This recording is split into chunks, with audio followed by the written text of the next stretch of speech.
When Hasbro took over the Marvel toy license from Toy Biz back in the mid-2000s, they were pretty quick to reinvent the wheel of all the things that Toy Biz had been experimenting with over the previous 10 or so years. They produced lines of 6-inch Marvel Legends figures, 12-inch Marvel Legends figures, and each time took the formula but tweaked it and made it slightly different. Hasbro put its own spin on it. The result was mixed, and I think it's fair to say that it took Hasbro a couple of years to really find their groove when it came to the Marvel Legends line. Over the course of a few videos, I'm going to be taking a look at another line that Hasbro turned their attention to when they first took over the Marvel license, and that is what they call their Signature series. Initially this was limited to Spider-Man, but eventually it was broadened out to include Marvel Legends, and this line was really trying to relaunch or reinvigorate Toy Biz's Marvel Famous Covers line, and I've slowly been making my way through that line in a separate series of videos. But in this video I'm going to start focusing my attention on the Spider-Man Origins Signature series 8-inch clothed action figure line, and I'm going to start by looking at the variations on Spider-Man. So let's take a look at the packaging. Now, the branding for this packaging you might recognise if you collected any of the Spider-Man Origins 6-inch action figures. It does have that image of Spider-Man jumping over the logo there. We have the Origins with the spider going through the O. And the colouring of the packaging is generally red and blue, which makes perfect sense. These are the colours of Spider-Man's costumes. They're bright, they're colourful, and it makes for quite attractive packaging all in all. The front of this packaging is mostly a window display, so we can see the figure quite clearly, what we're getting in the packaging there. But it's oddly shaped so that the corner, the 25% of the packaging is sort of slanted on a diagonal, so it's more of a trapezoid kind of shape.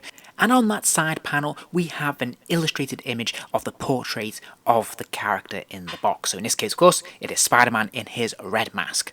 Now on the reverse side panel, we have some very nice images here taken from different points in Spider-Man's history from different artists, and this looks pretty nice. Different takes on the character taken directly from the comic books, colourful, nice images, and I think this is pretty strong in terms of its branding and its appeal, its aesthetic quality, and I think it looks pretty nice on display. And finally, the reverse of the packaging is keeping consistent with those colours. We've got the blue, the red, and of course we've got black here as well. We have a nice, bright, colourful image of the figure itself, which is great. A little bit of blurb about the character. And then on the right hand side, we see the other figures in this wave. So all in all, I think this is fairly attractive. I think they've done a pretty nice job of it. And I always like to see tantalising images of other figures that are available in a wave. So this is good stuff for me. So once the figure is removed from the packaging, I was immediately struck by something being slightly off, a little bit clunky with this Spider-Man figure. You'll immediately notice that the head, the hands, the boots and feet are all made from a firm, hard plastic. And as we can see here by looking at the head and shoulders, it definitely throws off the visual aesthetic straight away because the two materials don't match. They're very different colours. The hard plastic is a much darker red, meanwhile the costume is a much brighter. So it doesn't look like it's all one piece, it doesn't look like it's quite uniform, and the texturing is just incompatible really. I can understand the impulse to try something different with this head sculpt because of course they want the figure to look in proportion, and if they used a cloth material over the face then it might not look quite right, it might look a little bit too big for the rest of the body, but I actually think in this case it's had the reverse effect where the head actually looks a little bit too small for the body now. Now that's a shame because actually the head sculpt I think is pretty good. I think they've done a nice job of it. It looks right. They've sculpted the eyes on separately, so there's a bit of depth to the eyes and the mask, which I think is really good. The individual spider webs are grooved in there and then painted over nicely, so it feels like they're properly enhanced. And there is a number of different paint washes running over this mask. So we have the red, of course, but then there is a bit of a black wash running through it to give it, you know, a little bit of texture, a little bit of shading, which makes all the difference. So it is a shame because if this had been on a 6-inch figure, I'd probably be praising this head sculpt. Now, when we look at the torso, the costume, I think, is mostly very, very nice. I really like the spiderweb effect. I think they've done a good job with the spider logo in the centre of the chest there. I think this looks in proportion, looks nice. The costume itself is quite bright and colourful. I like the material they've used, which is a sort of stretchy cotton, and it works pretty well. The only gripe I have this time around is around the waist area, where we can see that those spiderwebs don't quite align up properly, so they look a little bit off centre there. We can see that they've been joined up and sewn in, and yeah, it doesn't quite marry up somehow, so this looks a little bit clunky, a little bit off centre, which is a bit distracting. That said, I do think the back works a lot better. Again, that logo, that spider emblem looks really good, nice proportion, nice good size, and it looks pretty authentic to what we see in the comic books. This looks to be properly in proportion, and I think they've done a very nice job of this.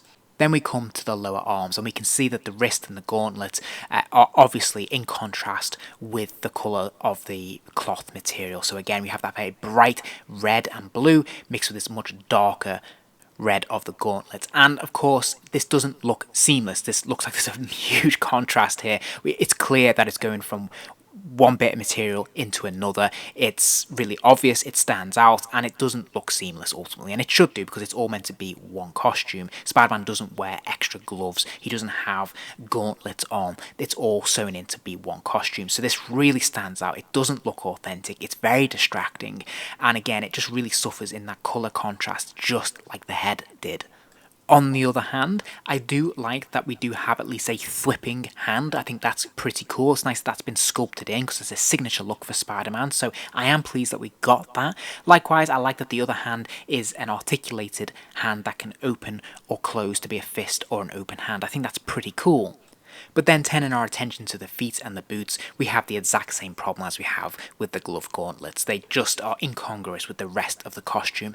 Overall, I think the boots fare better, they're less distracting, it's less obvious, but nevertheless, it's still there. It just, yeah, it does stick out like a sore thumb. Okay, so how does he fare when it comes to articulation? Well, he has a swivel at the neck, so he can spin his head right the way around if you want him to, but sadly it's not on a ball joint, so he can't look up or down.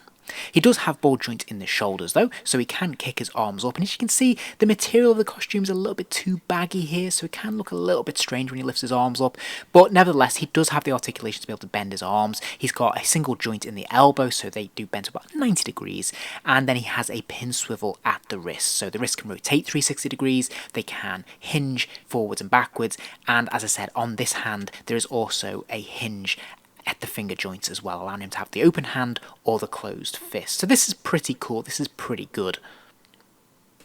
Now he does also have a ball joint in the waist, so he can rotate around, he can lean from side to side, he can spin from side to side, and he can look up and down. So this is pretty good, this is pretty successful, I like this. He's also got a ball joint in the hips, so he can kick his legs out to the side, he can kick them forwards and kick them back.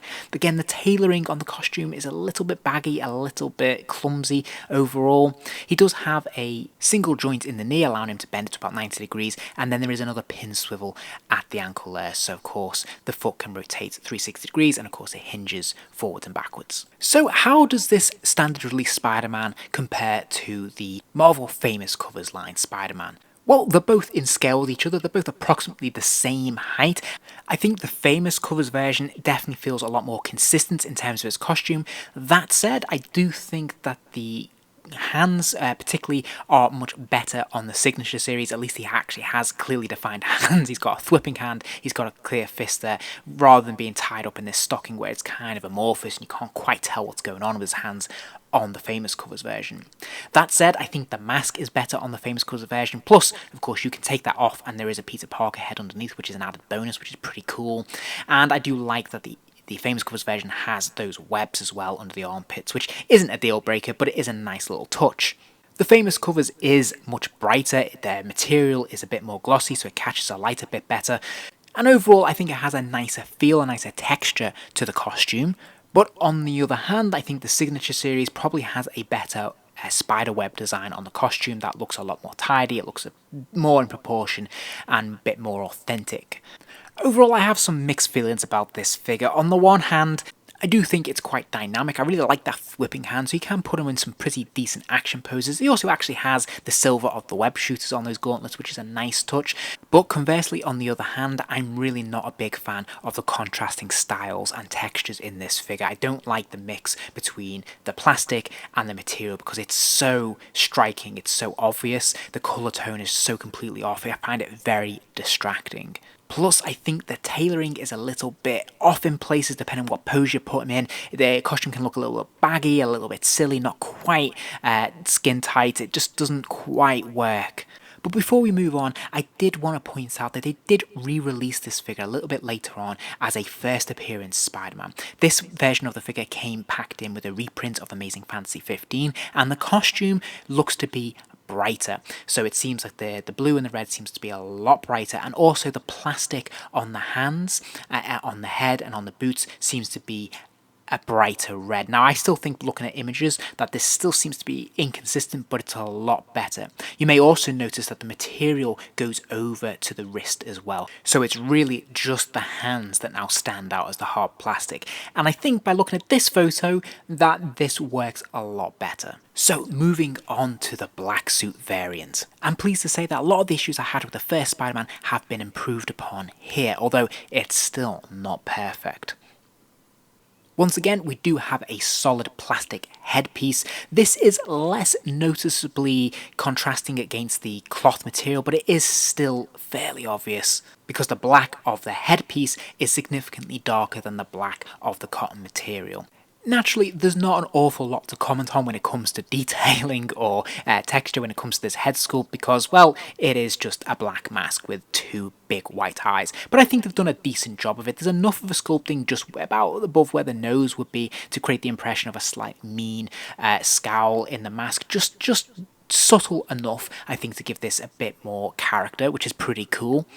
This time the bodysuit seems to be all one piece. There aren't lots of pieces sewn together, which is definitely an improvement. There's none of those contrasting sewn in lines that don't quite align up. So this time it's all one piece. This looks a lot tighter, it looks a lot better, and of course this transfer that's been stuck on of the white spider logo looks to be in really nice proportion. It looks to be very accurate to what we see in the comic books, and I think this looks pretty solid.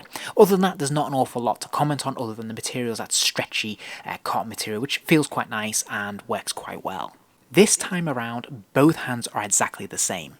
They have a hinge at the knuckles allowing you to create a fist or an open hand, and on the top of the backhand you'll notice they have that white web shooter mark with a little circle in it to indicate that's where the web is coming out. This is a nice touch, although nitpicking, the circle there is a little bit off center, which is a little bit frustrating. It also looks a little bit too large for what we would see in the comic books. But you might also notice that the cloth of the arm comes right the way down to the wrist there. So this looks a lot better, it blends in a lot more, it looks a lot more seamless, and this looks pretty good. So gone are the gauntlets, and now we have a more smooth, seamless costume. And the same is true for the legs as well. So the boots have gone, the cloth of the material runs right the way down to the ankle now, so we just have the plastic of the feet. And this works pretty well. I think this is fairly seamless, and I'm really happy with this. So how does he compare with his Marvel Famous Covers line counterpart? Well, somehow when you put them together, I still feel like the Famous Covers comes off better. He looks more in proportion, and the tailoring just looks better, more appropriate somehow. Looking at the Signature Series version, somehow it still looks a little bit clunky, like the costume is a little bit too stretched in places, a little bit baggy in others, and it just doesn't look quite right, particularly when it comes to the upper thighs where it meets the waist. It just looks a little bit stretched out and just a little, clunky. On the other hand, I do think that the Signature Series has the better spider logo that looks a lot tighter, a lot more crisp, and it looks a lot more in proportion and accurate to what we would think of in the comic books, so I think that's better. Likewise, I do think the hands are much better, and even the head as well. Although I'm not keen on the solid hard head, I think it looks tighter, it looks more in proportion, it just looks like a better presentation than we have with the cloth mask. So this time around, I feel like the black suited Spider-Man definitely fares a lot better. I think a lot of those issues that I had with the other Spider-Man have been fixed here, so obviously having that one big body stocking works much better than having the incongruous sort of legs and arm pieces that really stand out. And I like that both hands are consistent, so overall I think this is a much better figure. And then finally, they did release one other Spider-Man variant as part of this line, which was the Iron Spider-Man costume, which of course came out of Civil War, which was very popular at the time of this series. Now sadly, I don't own this figure, so it's very difficult for me to judge it or review it in any way without having it in hand, but from what I've seen in photos, it looks to be bright and colourful. I think the plastic of the arms are a little bit too stark. There doesn't seem to be a lot of detailing or any paint apps applied to them, which can make it look a little bit toyetic, I suppose, a little bit simple for its design. But nevertheless, I do think it's really cool that they got another variant of the Spider-Man costume out there. Just a shame really that we didn't get any others, such as the Scarlet Spider, the Ben Reilly Spider-Man, or even a Spider-Man 2099. And there you have it, there's my overview of the Spider-Men that were released as part of this Spider-Man Origins Signature Series line. Overall, I definitely feel that these are a mixed bag. It's nice to have figures in the 8-inch scale. I've always been a big fan of that scale of figure. I really like the articulation and the cloth costumes that it provides. It feels like a best of all worlds for this scale. However, I do feel that this is a little bit experimental, a little bit clunky, and it doesn't quite work in a lot of places. That said, there's some experimentation here that works quite nicely, and it's nice to see a little bit of innovation in the line. So for me, ironically, I think the strength of this Spider-Man line is actually in the other characters. I feel like the title hero wasn't best served and is probably some of the weaker figures in this entire line, whereas some of the other villains are a lot more interesting. So soon I will be doing a video looking at those other characters and seeing how they compare. If you enjoyed this video, please do give it a like and remember to subscribe as there'll be plenty more videos soon.